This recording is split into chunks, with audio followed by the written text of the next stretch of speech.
My name is Dr. David Reis. It's a pleasure to meet you here today. I'm honored by eXp University to discuss with you the theory of agent attraction, how dissecting your past to create your future, how life and career experience make you attractive.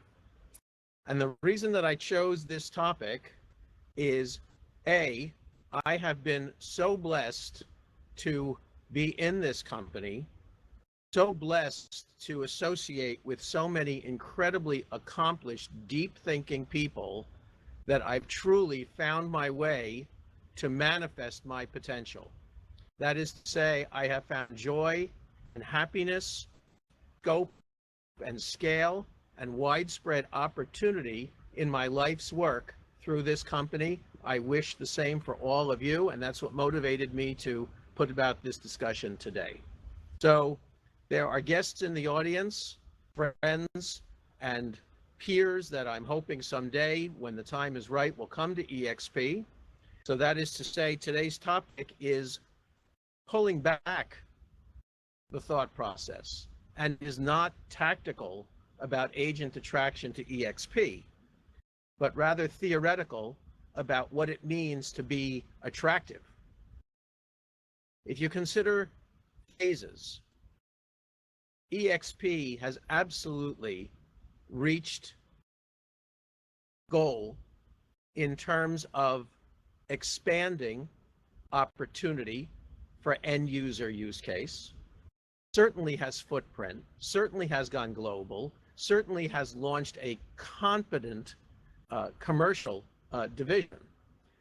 And by this, I mean to say that in the marketplace of talent, I think we're now at phase 2, whereby it is your comportment, your credibility, your use case that drives the conversation rather than presenting the eXp model.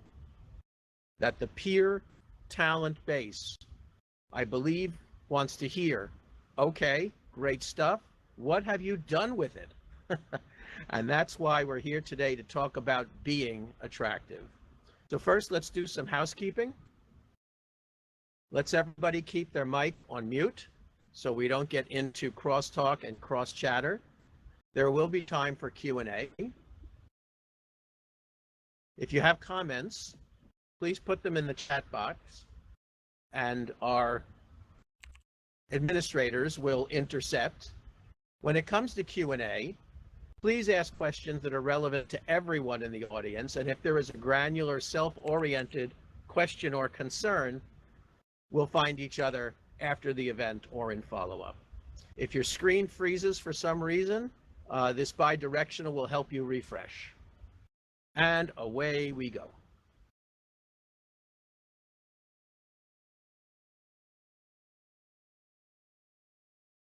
Okay, not sure if I'm in control. Hold on one sec. Sorry, guys. It's like in Apollo 13 when they say, well, that's the glitch for that mission. I don't make that representation. Here's my bio. I won't read it out, but I will summarize. I've had 4 careers on purpose. I started off in heart surgery in founding days of that industry, finding alternatives for open chest surgery. I had 3 patent pursuits myself, 2 of which became commercialized, 1 of which became global standard of care.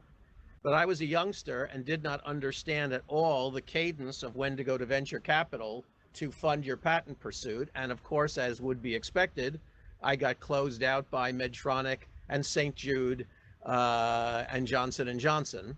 But I learned that my brain did work. My early days in practice, I observed very quickly that there was a fundamental misalignment between the folks providing the care, the folks using the care, and the folks administering the care and making those markets. And that really struck me as being wrong, dysfunctional, and not a healthy business. That observation stood me well in terms of understanding business dislocations and misalignments, and making sure that my intellectual capital was always on the right side of that observation. So after 15 years of the OR, I moved into national medical executive work, but my moral ethical compass said to me, you know what, you're a blessing to these people, so don't leave practice, just work 2 jobs simultaneously and work pro bono and keep the door open and learn some things humbly. So that's what I did. For 17 years, I worked pro bono and traveled the country giving consultation to companies in the Fortune 500 sector that were each spending billion and a half annual. So when you sum that all up, I had observations about medical practice and recognized that ultimately that was a real estate play. That the folks who were owner-operators, whether they knew it or not, were ultimately going to have their environment shift out from under them. So I went into real estate initially to sell medical office buildings, and that moved to buy and sell of skilled nursing facilities and long-term care facilities. And at eXp, my big work in current and future think involves creating healthy living solutions, affordable housing for seniors and elders, and ultimately replacing the functionality of skilled nursing facilities and long-term care facilities as the consumer public realizes that that's just no place to be. So that is to say, my clinical history allowed me insight observationally into seeing people's use case in health and wellness. So let's start. Oh, sorry about that, folks. I'm wandering.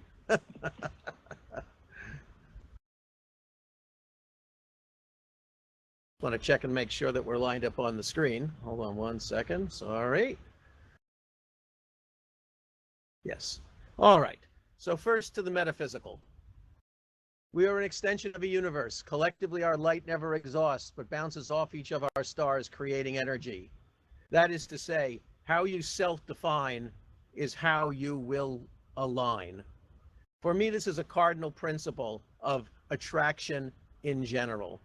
So when I say that attraction is for everyone, you don't need a major machine.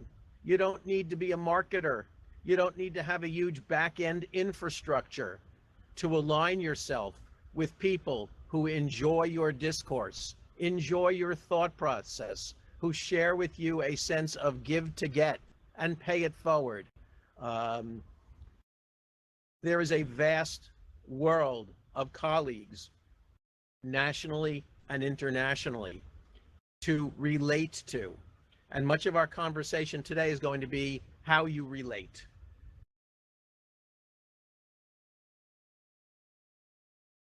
I've created some slides that I hope will be memorable for you. Visual impact is everything.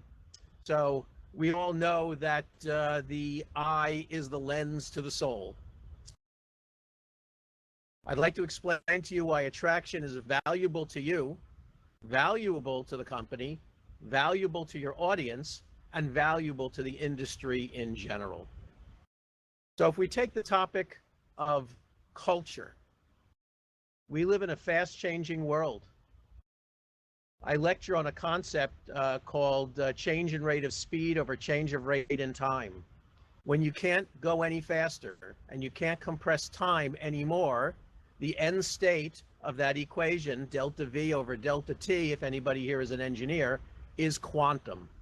And I would submit to you that we are in quantum times in the real estate industry. Everyone knows that artificial intelligence and algorithm and consumer choice is totally up for grabs. The global market for artificial intelligence services by 2026 will be $310 billion annually. What are the statistical likelihoods that every procedure that can be done by a robot that faces a consumer will be done by a robot that faces a consumer better than a human being can do?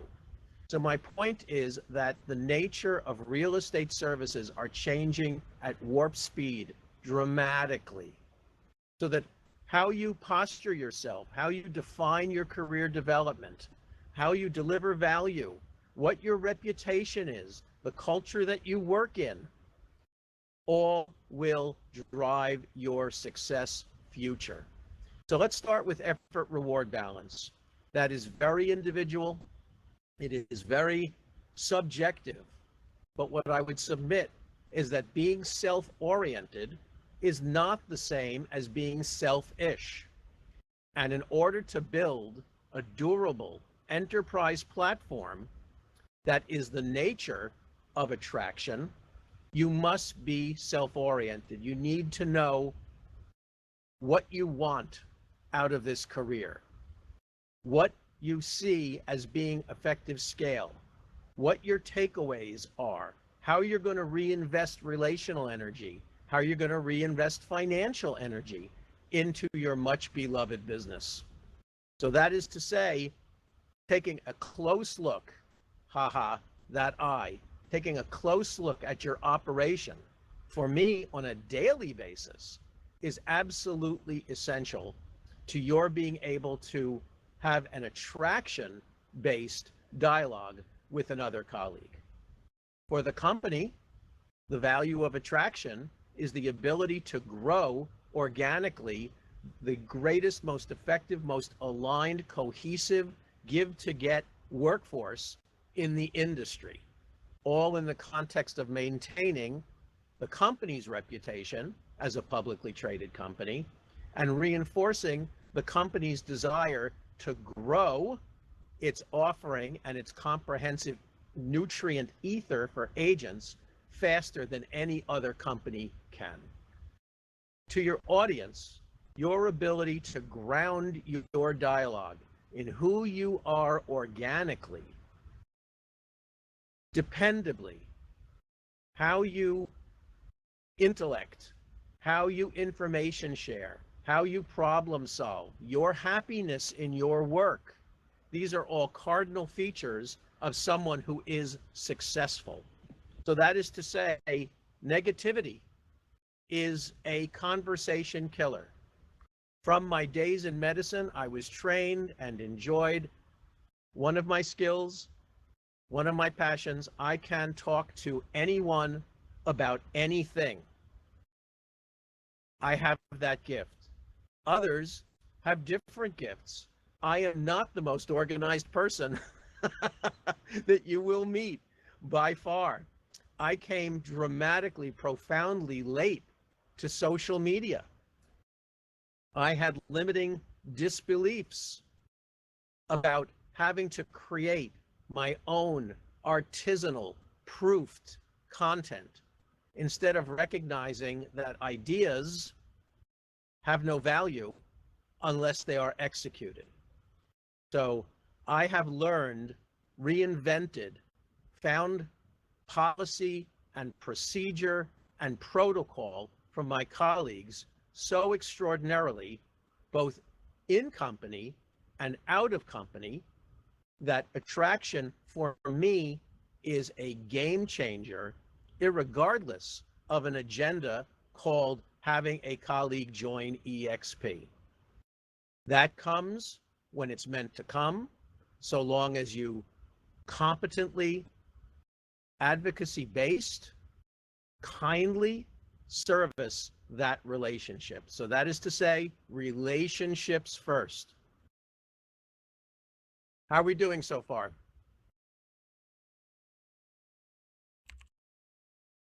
Oh, I have you on mute. Okay, sorry about that. Okay.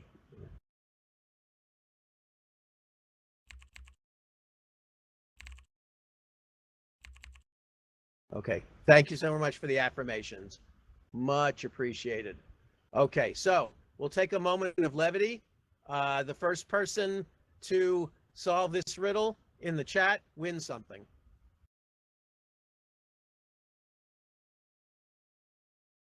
My point here, life is a puzzle, business is a puzzle, and you can never be short-term in your focus. For me, it was very easy to be working in harmonics. So several of the people in this audience are close business friends. A gentleman with my same last name. First name Randy is in the audience. He and I were business partners in New York City. We have a long-standing, deep friendship. Same last name. We don't share any genetics, but I think we share passion for business and mindset.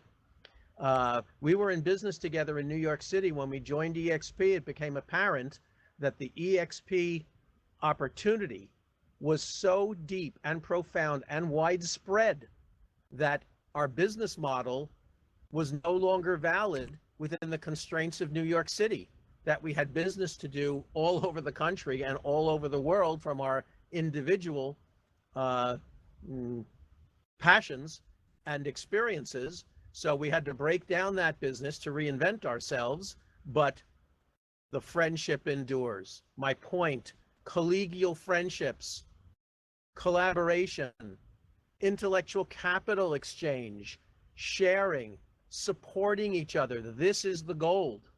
The fact that agent attraction revenue share has a monetization scheme to it is a lovely, wonderful tie that binds, glue. But far and away, the gold for me in this company, in this culture, in this network, in this industry is the human capital. This is why I came to eXp. It has been nothing but exceeded expectation. So there's someone in the audience who reached out to me, comes from a different country. Dr. Reis, I'd like to collaborate with you. This is something that is a master thesis. Want to make an introduction to you from somebody from a different part of the globe about an enterprise that is global. This worked out incredibly beautifully. This was collaboration to the highest degree, de novo. Now, yes, I have a attractive bio and CV, and I'm an excellent conversationalist and a nice person and a pay it forward kind of guy. So is everybody in the audience. The point is that the ether, the matrix, the corporate culture is what allowed this colleague to reach for me and say, I'd like to work with you. I need your help. Stories matter incredibly. So I can tell you, in my time in eXp, as I've been in the talent market, searching for collaborative esprit de corps and like-kind folks, the number of people that I have run into that are kind, gentle, interested, eager is absolutely immense. Now, for me, I'm a LinkedIn person. I came very, very late because of medical constraint and HIPAA privacy neurosis, and a scientific need to understand cause and effect and stimulus response. I was hesitant to and dragged my heels about Facebook and its iteration in Instagram.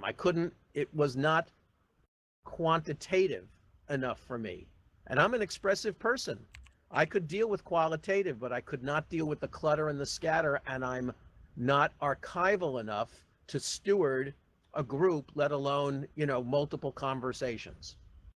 That being said, it is a personal challenge to find your venue.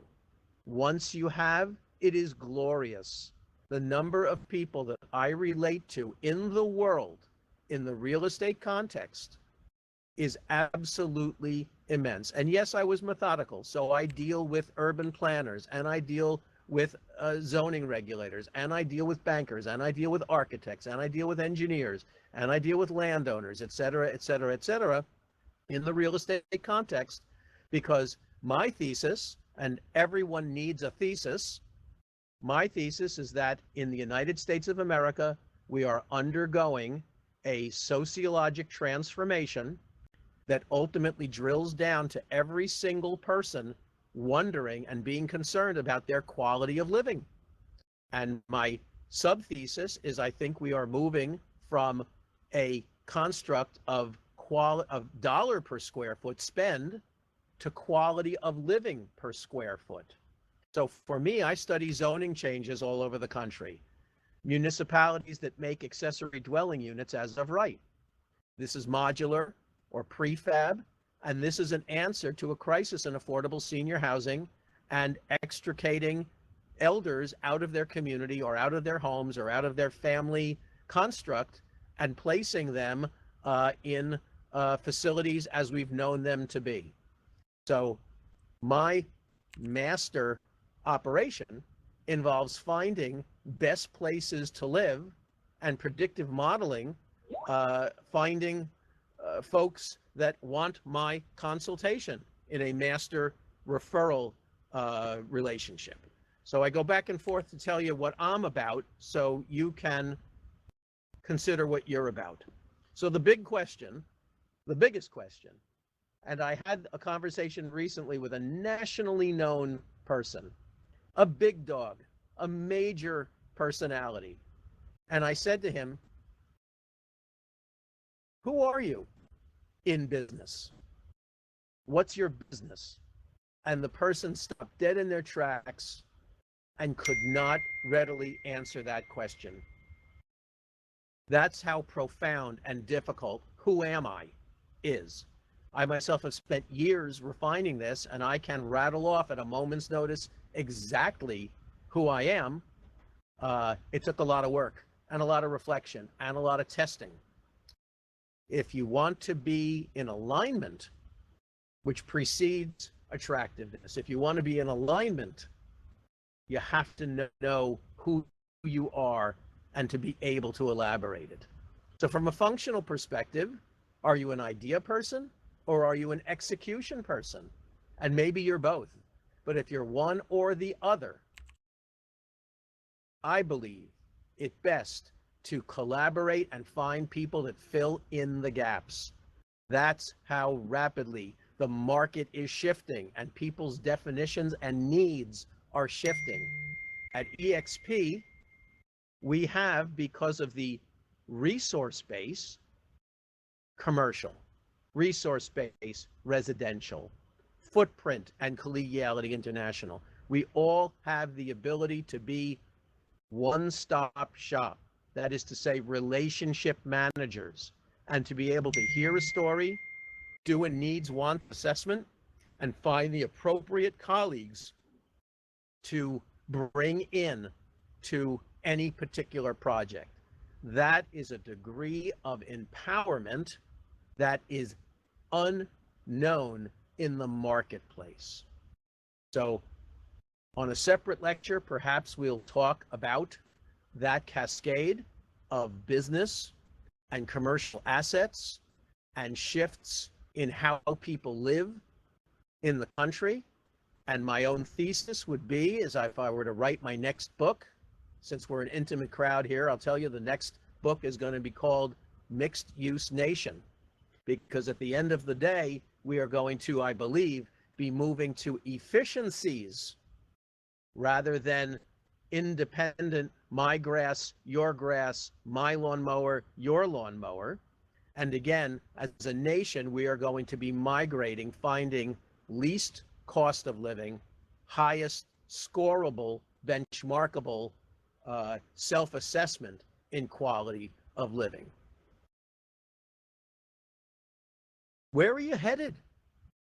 This is a very sincere question. And work is life, and life is family, and you only get one crack at the aggregate. Again, I've had 4 careers and invented myself 4 times, but what's your model? Where are you headed? What do you want to get out of this endeavor? And I would say from a conservation of mass energy perspective, one would be wise to figure out how they're going to get more out of the effort than they put in.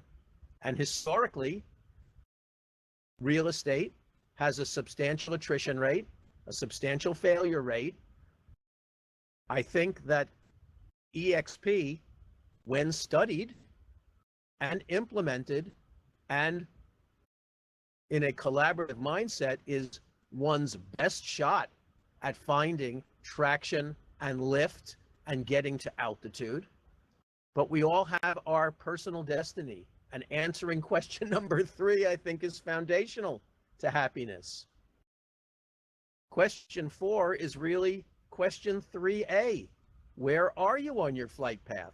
What are your time horizons? How do you measure? Everything I attempt to do, I subject to a analysis simply stated as SMART. I try to be specific. I try to be measurable. I absolutely try to be attainable. I try to be relevant, and I try to be time-bound, time-sensitive. I learned this from my dear, beloved virtual assistant. Hats off. We developed a relationship over time of understanding each other, and this colleague is so integral to my business. I didn't outsource cost-effective labor. I outsourced a filler of gaps of all the things that I was missing in my organization, in my demeanor, in my ability to edit. What is your method for measuring your progress? And subjectivity is fine. In data, the saying is all data is good data, whether it's good data or bad data. How do you measure? If you do not measure, you cannot revise. And if you cannot revise, you cannot be nimble, you cannot adapt, you will have a lesser likelihood of success as you define it. And most important to me, how do you value, how do you contribute, how do you pursue, how do you maintain trusted peerage? And this then gets back to that equation, delta V over delta T, quantum. If the world is spinning so fast and preferences and observations are changing to such a degree, if you're in your own head, you can't possibly grow.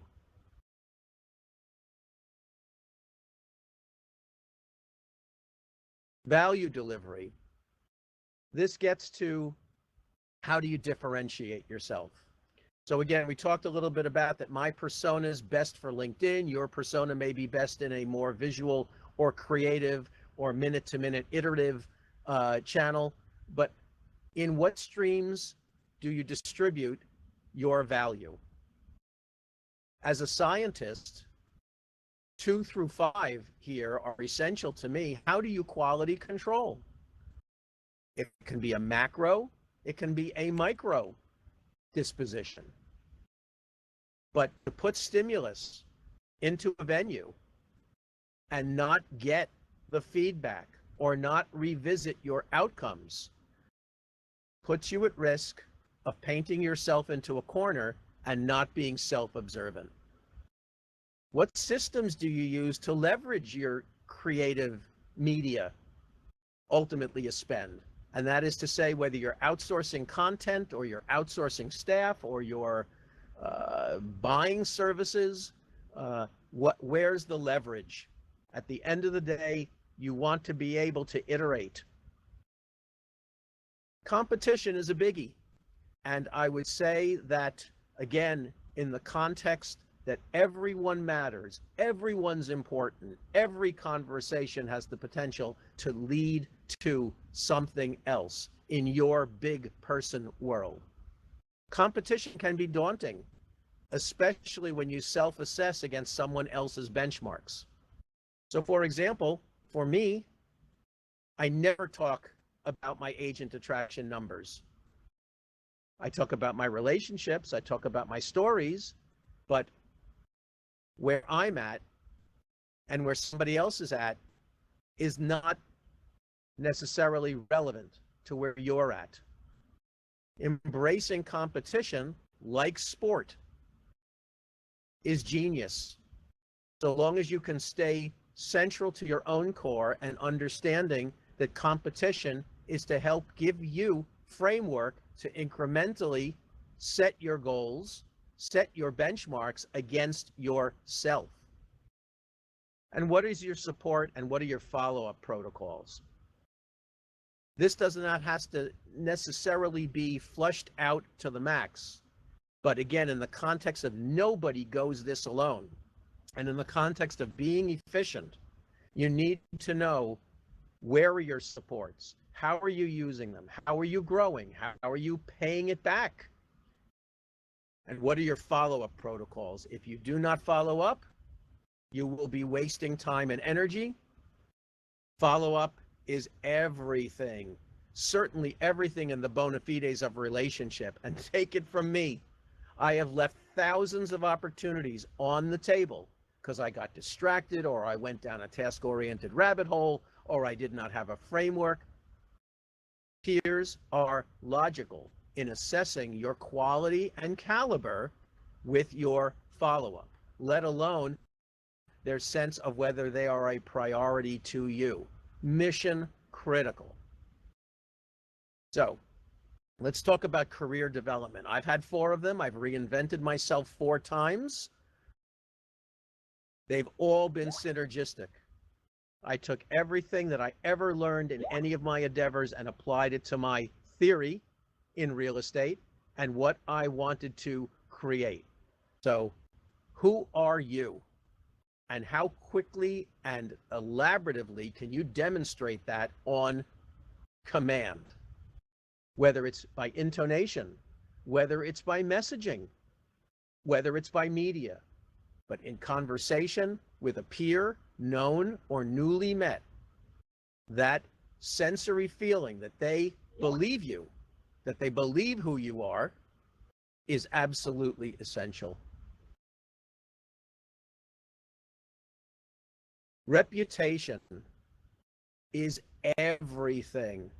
And this is where we can certainly say many thanks to the compliance team at eXp that keep this 68,000 unit census on track. Framework. As agents, we are ambassadors and represent the company.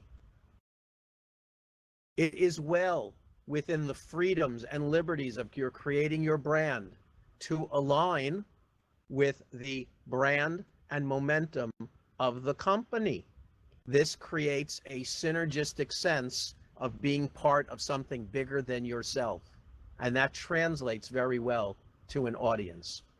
So, reputation in your output. Are you credible? And is your content aligned to your audience? Do you speak the language of success? Now that can be subliminal, right? And I never appreciated neuro-linguistic programming. I always appreciated neural networks. So that is to say, in my passion for conversation, while I'm able to read the vibe, right, and pivot to the needs of the audience, I personally don't believe in scripts that have an agenda or that are directive such that you are channeling the conversation. I think it is much more empowering to you as a presenter to be able to read your audience and fulfill their needs.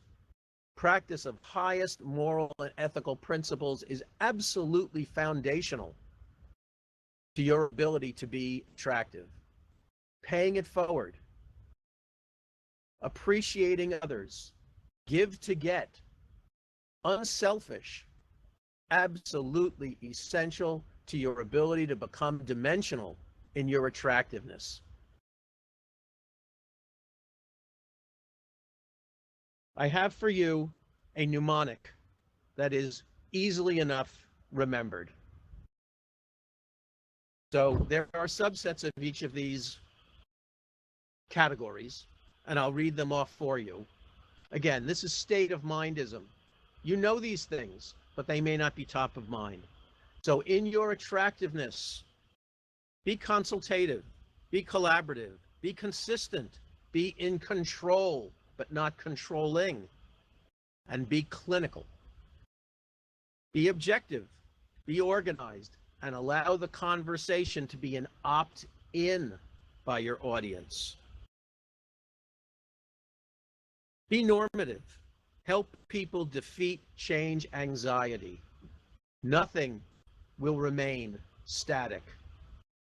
The old adage, the more things change, the more they stay the same, I think is defunct. Help people embrace change and understand that there is opportunity therein. Be a friend. Life is hard. Business is hard. Be generous. Be kind. Be supportive. Be investment oriented. Have an investment mindset. That is to say, being self-oriented is not being selfish. You are your product.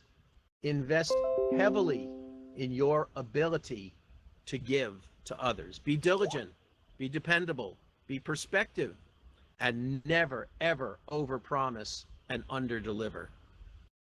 Be energetic, be entertaining, be engaged, be someone that people want to be around because of your big give.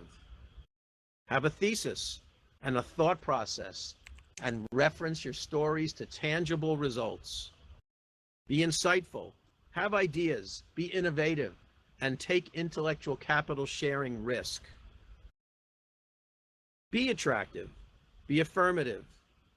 Everything meant to be will be when it's meant to be. Don't have an agenda in a relationship. Allow that nurtured relationship to evolve. And be a longitudinal leader. Lead by example. Meet people where they're at. I speak of business development in 4 dimensions.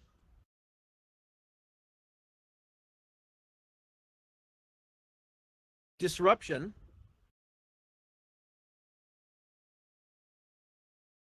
is a state in which there is a breach in the usual physics. Real estate in Florida is a disruption. It's a supply-demand disruption with no end in sight. A dislocation is a change in dynamics. Granny doesn't want to go into a nursing home. Granny wants to stay in her own home. That's a dislocation. Dimensionality is the ability to take an observation and stretch it in time, stretch it in concept space, and make more of any individual data point, observation, correlation. That is to say, leave nothing on the table and apply yourself maximally in every dimension possible. And being diagnostic. So if you put that all together, we'll tell a quick story. Dr. Reis, my grandmother doesn't want to go to the nursing home. And I heard that you know something about accessory dwelling units, right, and zoning. Can you help me? Sure, I can help you. I've got colleagues in your area. Let's get a 3-way call going. What's my next step diagnostically? I take that scenario and I build a predictive model for every place in the country that has a similar municipal code change that allows for accessory dwelling units, and I set about finding, creating, inventing a scoring model that then I can broadcast to people with that need. So this is what I mean about being 4-dimensional. Height, width, length, and time.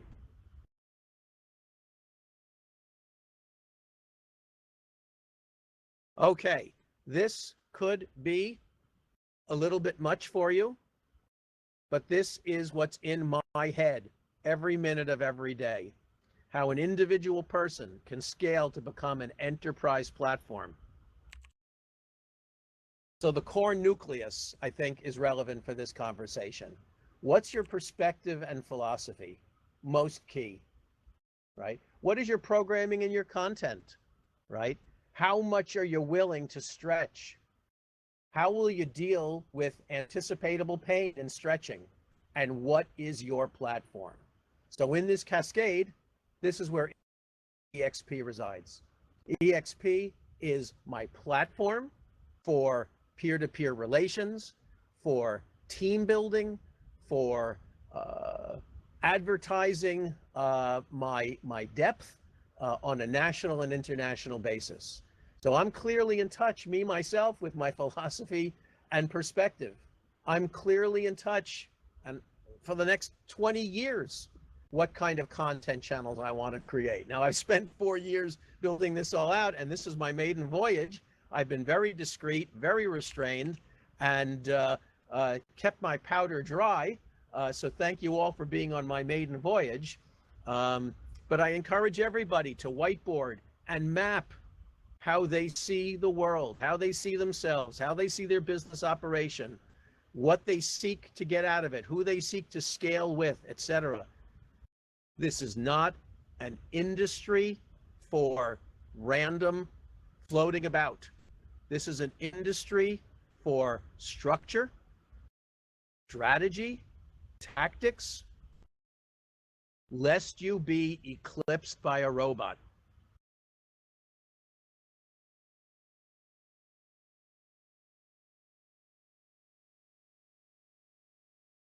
Here's another mnemonic for you.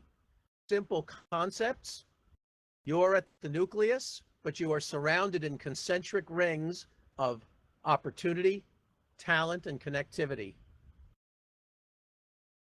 So you can take a moment, take a look at these things. It's fairly obvious. You want to have positive energy. You want to have vision. You want to pursue excellence. You must be resilient. Take the opportunity to lead. Lead as an advocate outside of yourself.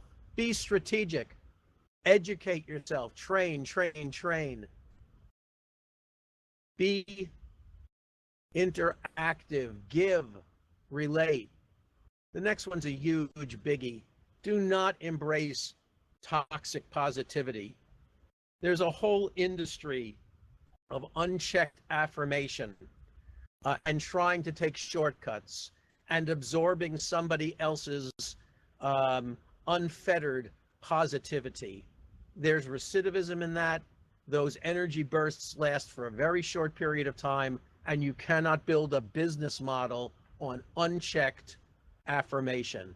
You've got to dig in, analyze disappointment, failure, shortcoming, dissect out what works and what doesn't work so that you can grow and grow dimensionally as a professional, as a seeker and a visioner of opportunity, as a collaborator, as a person who thinks out of the box and is a problem solver and identifies when inertia and negative forces are put upon them so that they can burst out from that.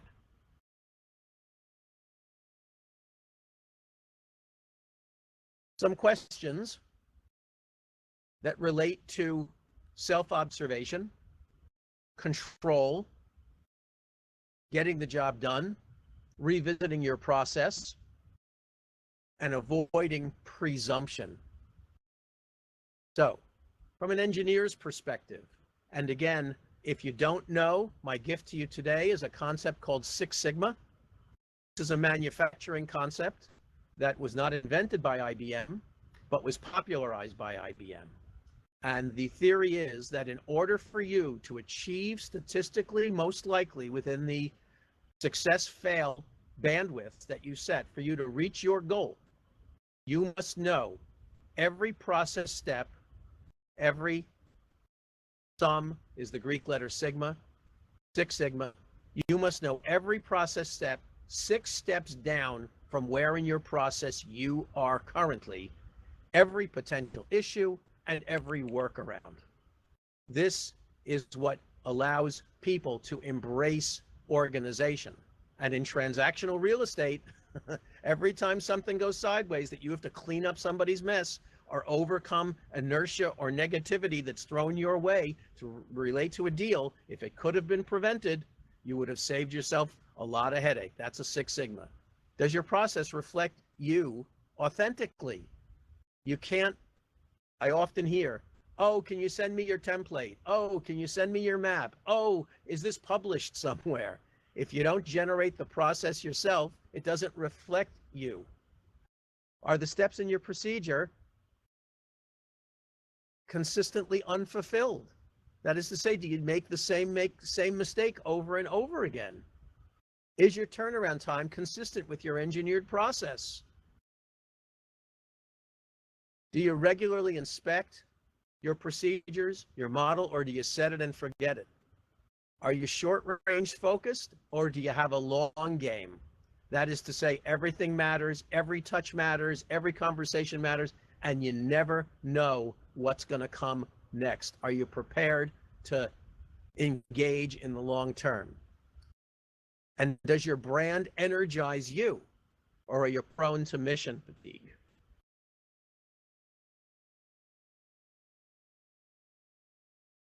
Here's another mnemonic that I think is helpful. It's intuitive, but nonetheless, trace your face. Teamwork is an active state of mind. It is not passive. It is not set it and forget it. And if you are going to lead, and there's an entire concept and PhD programs in digital leadership, if you're going to lead people, that's a moral, ethical obligation to generate continuous, ongoing, every minute of everyday value. Are you resourceful? Are you a problem solver? Do you enjoy conflict? Are you able to acknowledge others and share the kudos? Are you creative and innovative? Are you able to provide sincere encouragement to others? Here's follow-up again. How's your follow-up? Are you accurate and auditable yourself? That is to say, if you're in your own head, ... you're dead. You've got to be able to analyze your process and create data, most certainly viewable by external review. Do you passionately care about not only what you can become, but the people who take the journey with you can become? And for me personally, I am passionate about brand development. And any number of people in this auditorium can attest to the fact, and maybe they throw a woohoo into the transcript, dialogues that we've had about their personal branding based on their life journey and their past careers and skill sets. And are you externally facing?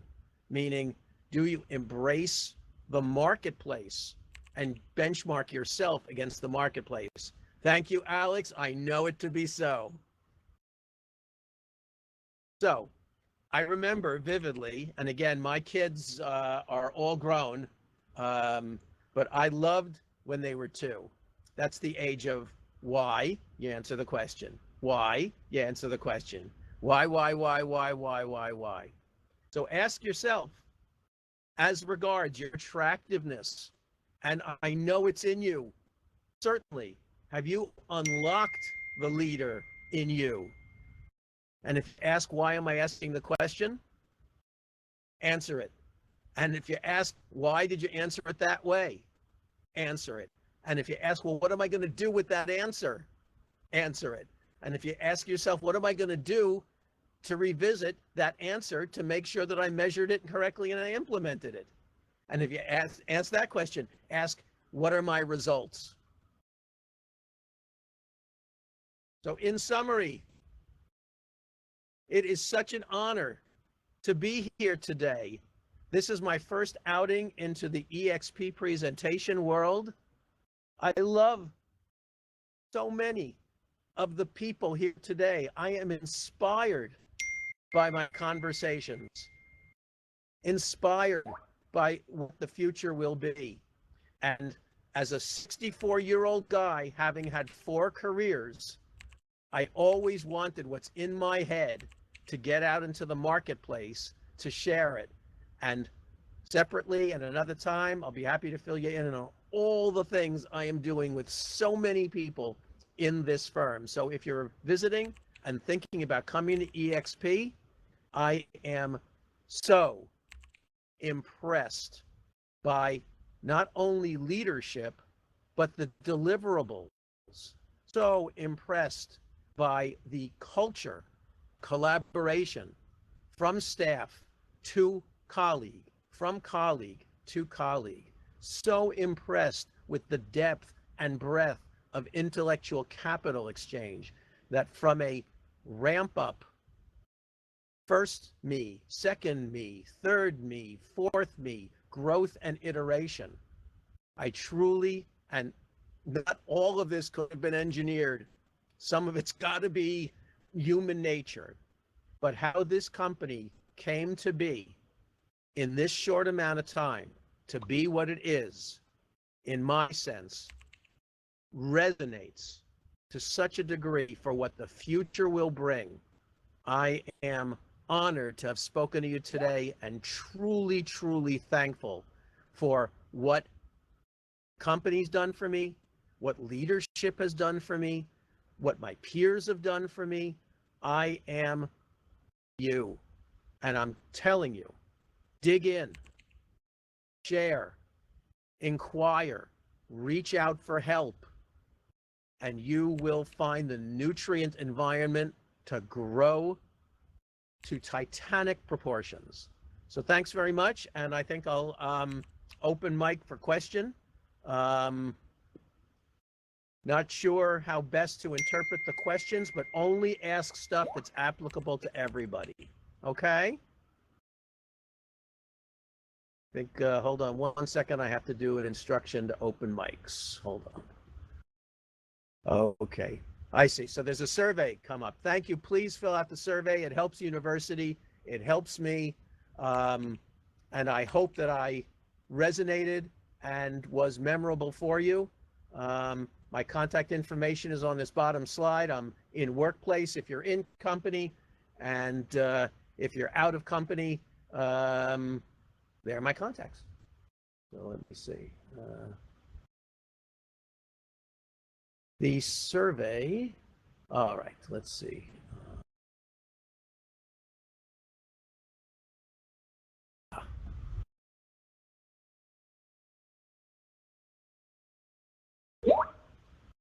Click to unmute audience. Okay, audience, you are live.